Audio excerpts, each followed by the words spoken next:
Hi guys. Today we're tuning into where we're filming a series, and that's what you're tuning into. And this series is designed to help, like active, fit people, like yourselves maybe, who struggle with acute flare-ups of low back pain, interspaced with relative periods of like feeling okay, but maybe still a little bit of, a vulnerable area. And, findings are that, the mid back area is a bit stiff. This particular series, we're laying on our belly for part of it. So if you hate laying on your belly, we're really gentle in that part of this series. It's worth working on because if you hate laying on your belly, and you're active and fit, that is sort of like, why. There are things to be ironed out there and hopefully fixed. And then we're going to come on to hands and knees and do a little work there. And we're going to end with a little bit of low plank and side plank work. If you have something round to put on your back, if you don't have an instructor there, it's really hard to know on hands and knees in 4-point whether your pelvis is staying really still. So you'll use I have an orange. If you have a toning ball or a grapefruit or something else that's round, sort of the size that you can put on the small of your back to know that you are maintaining that nice stillness through your pelvis and low back and waist area, then it's great to have the feedback. Otherwise, maybe you can film yourself or have someone, cue you. But what you'd like to do is imagine that on your low back, you could balance, like a platter of champagne flutes and, not a drop would spill. So you won't need the ball at first. We're going to start on our belly. If you absolutely can't get comfortable on your stomach, there is a video that within this website or within this group that is designed, or it's like a tutorial to help you, modify and be comfortable laying on your belly. So you could check that one out first. But assuming that you are at least able to get down on the mat and be relatively comfortable on your belly for a short period of time, then you're just coming down. You're going to have the feet maybe just hip width apart. You can work to have them close together, but if that's too hard, you can give them a little bit of a space. You can rest the hands under the forehead, or you can put a little pillow or a towel there, because our self-check for our first exercise is to see if the hip pointers are able to stay still. So you might want to have the head supported on something so that you can put the hands under the hip pointers to monitor for movement or changes in pressure. Or you could just turn the head to the side, whatever's comfy. So take a nice breath in. And as you breathe out, I want you to draw in with your low belly. So you're pulling your, the tummy away from your leggings or your shorts or whatever you're wearing. And then you're going to float your right leg. And you're going to lower it back down. And you're going to switch. So draw in with the belly first. Feel like you gently tuck your tailbone down towards the mat and float the left leg. Right? And I would do it this slow at first, because you really want to be sure that your bony pelvis isn't moving and that your low back isn't moving. So that's where the self-check comes in with the fingertips. If you put them right under the bony parts of your hips, your hip pointers, as you lift your right leg, you shouldn't feel that hip pointer drive down into your fingers and be more pressure. You also shouldn't feel it pull away, right? And same thing as you do the left leg. So whatever the pressure is when you're starting, that's the pressure that's maintained as you switch legs. And you'll notice, with me, I don't get much visible space between my thigh and the mat. I just take the weight of my leg off the mat. And that's because I'm pretty stiff in the hips in this direction. If I try to go further, I either have to move the pelvis or I have to arch my low back. Okay? So don't worry about getting the leg high at all. Worry about staying still in your bony pelvis and drawing in with the low abdominals especially to support the low back in this movement. You stop if you have pain. And as you work on it, you might be able to get the leg higher. You might be able to do it longer. and hopefully you'll definitely be more comfortable. So make that one your last one. Done with the legs. The legs can just relax. Shake it out a little bit if you need to. And our next exercise is for our upper body. We're going to bring our hands to be in like sort of a cactus position or like a W position at our sides with the palms down. And you're going to put the forehead right down on the mat. So you're sort of awkward here with the nose into the mat, but it'll be good. So nice breath in. Same thing as we did with the legs. Before you do anything with the upper body, you're going to draw in with your low belly. Imagine gently stopping your pee, because engaging your pelvic floor muscles helps that connection with the deep abs, helps activate the deep abs. And then I want you to lift your forehead, bridge of your nose, the mouth, the chin, the throat, maybe a little bit of the breastbone. You're stopping before you have pain in your low back, and you're peeling back down. And this is truly about trying to peel up and peel down, but it's not about how high you can come, right? It's about whether you can continue to draw in with those low abdominals. It's whether you can keep the low back nice and still, right? And this is about moving your upper spine and your mid spine. So you have, a little bit of movement at your neck, but then you don't overdo it at the neck. You continue to keep the eyes down a little bit as you lift between the shoulder blades, right? And if you're very stiff, you might only come up a few inches, right? You might just hover, and that's the limit. Or if you have a history of being like a gymnast or, a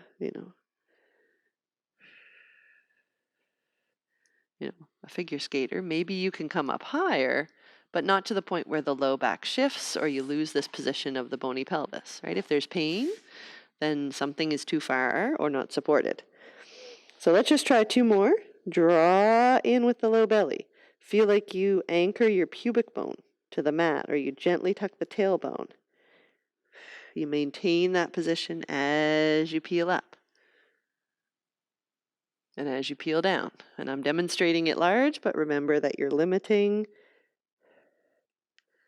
your movement to be in your comfort zone and making sure, you can feel that you have the abdominals engaged. If you all of a sudden feel like, oh, my abdominals are totally melted into the mat, then just lower, regroup, start again. So that was our last one, like that. After this, I love an opposite posture. So I like to come back and rock into like a gentle shell stretch or child's pose position.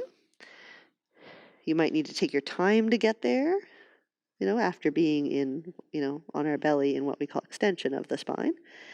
Or maybe you don't want to go all the way back that far and you just want to do a gentle cat stretch where you come on hands and knees. The hands are under the shoulders, the knees are under the hips, and you gently arch the spine and come back to neutral. All right, so whatever feels better for your back after being in that position, on your belly. And now here's where you need to grab your beautiful piece of fruit or something to give you feedback about where you are in space. I'm just going to tuck that in because it keeps. So center the fruit at the small of your back or the toning ball or softball or whatever you're using. And you'll find that you can cheat because you could just sag and the ball would probably stay there no matter what you do, but you're not aiming to do that. You're aiming to be in your neutral spine, right? You're aiming to be strong and broad in your shoulder blades and keep that low back pelvis nice and still. Take a nice breath in. We're going to do arm movement first. So press stronger into your right arm as you raise the left arm off the mat, reach it ahead and lower it down. Switching sides and down. The arm doesn't have to raise high because what you're really paying attention to is the moment you start to lift that arm, is there any movement of the ball on your back, right? And if there is, can you stop it? Can you draw in with the low belly? Can you lift the pelvic floor? Right? What does it take to keep that ball nice and still? Because this is just everyday movement. Not exactly like this, but, say you're seated in a chair and you move your arm. That's what this is. Good. The other thing to watch for is that you're not shifting the pelvis out of the center line. So you're not, even if you're able to keep the ball on your back, if you're doing this side to side, that's not what we want either. You really would like, if you had a string hanging down from the tummy button, it would stay right over the spot it lands on, underneath the tummy button on the low mat, no matter what you do with the arms. Let's try legs. So again, with the ball there, on your exhale, reach the leg back behind you, sort of straightening the knee, sliding the toenails across the mat, and then lifting the leg, but only as high as you can control and keep nice and still in that low back pelvis. Lower the leg and switch sides. And here you're paying attention again to how is that, how still is that piece of fruit?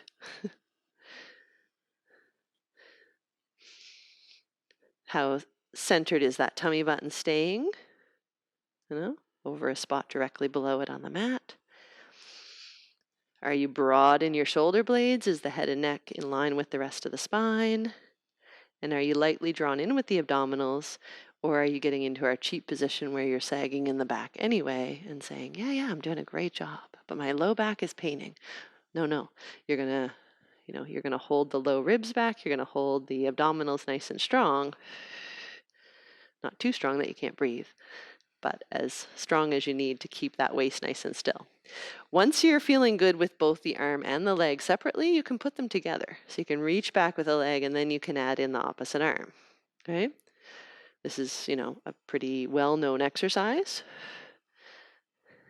that I would say almost everybody does incorrectly. Unless you've done some sort of focused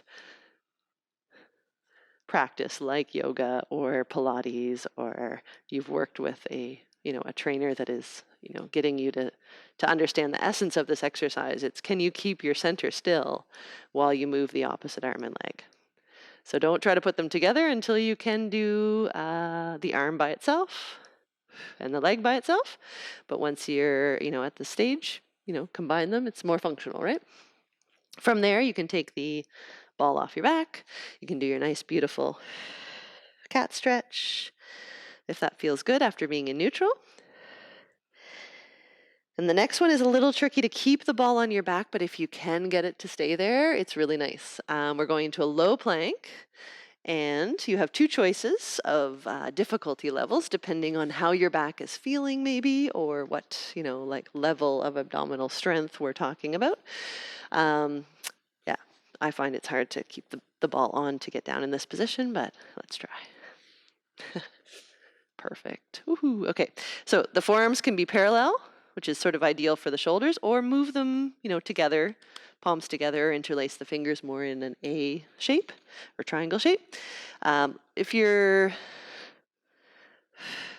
feeling any sort of vulnerability of the back at all, you could end the video here. But if you're feeling good, the knees are down, the toes are tucked. And on your exhale, you're keeping that ball nice and still. There's no movement of your pelvis as you straighten one knee. Try to stay broad in your collarbones, wide between your shoulder blades, so you're really engaged in your upper body. And each time you go to lift the knee off the mat, there's that pre-activation of the core, right? So you have pelvic floor, deep belly, right? Or, more difficult, is you can be in your tall plank, or your long low plank, and you're going to drop one knee down, keeping the pelvis still, and switch.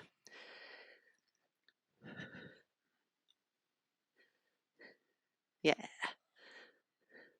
And you can switch in motion, but that's harder. But make sure that ball stays nice and still on your back. The shoulders stay strong, head stays in line with the rest of the spine, and drop the knees.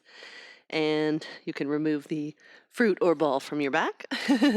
Once again, after that, it feels nice to rock into a cat stretch or back into, I like to just sit back into a shell stretch after that.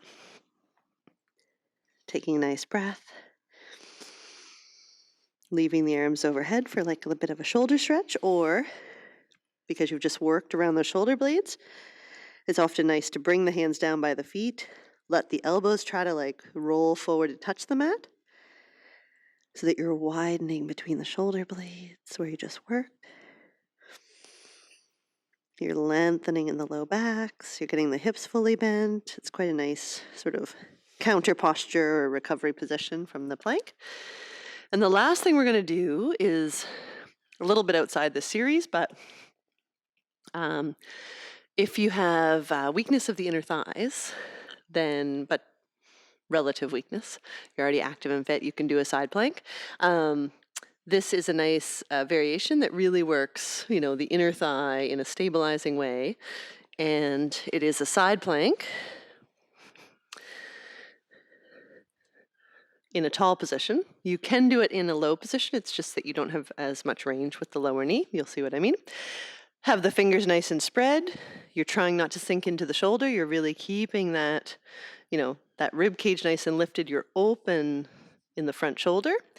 And the feet can be staggered or they can be stacked one on top of another. But you're coming up into your side plank, making sure the hips look forward. Tummy button looks forward. You don't want to be rotated back or front. The upper arm, I like it reaching to the ceiling because it keeps me open here, but you can do what you want with it. You press into the top foot, like really ground the inner side of that foot to the mat. You bend the bottom knee, and we drop that bottom knee and pick it back up. For 8, for 7, for 6, for 5. Remember not to pop the rib cage forward. Keep that good alignment. Perfect. You can place that leg back down. You can either just drop and come to the other side, or you can roll through a tall plank to come to the other side. Once again, lift it in that rib cage, open in the shoulder, bend the bottom knee, and you have a drop and a pickup for 1, for 2, for 3, 4, 5, 6, 7, and 8. Beautiful. Pivoting back to the tall plank, holding here, and either dropping and coming back into a child's pose or shell stretch, or if your spine likes it, lifting the sit bones towards the sky, adjusting the feet so that you can drop the heels.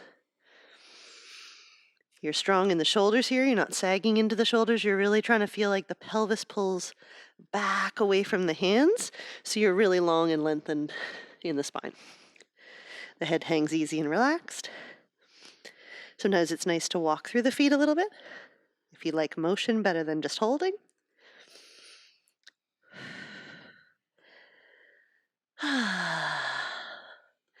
And then, voila. Thanks for tuning in, and I hope you enjoy the series. Pick the videos or the elements within the videos that you find the most challenging. Focus on them a little more, and just trying to overall, get a balance, even out, find some weaker points, strengthen them, improve the timing, and hopefully the result is reduction or elimination of those periods of, acute guarded, low back pain and symptoms. So, all right, thanks for tuning in. Ciao.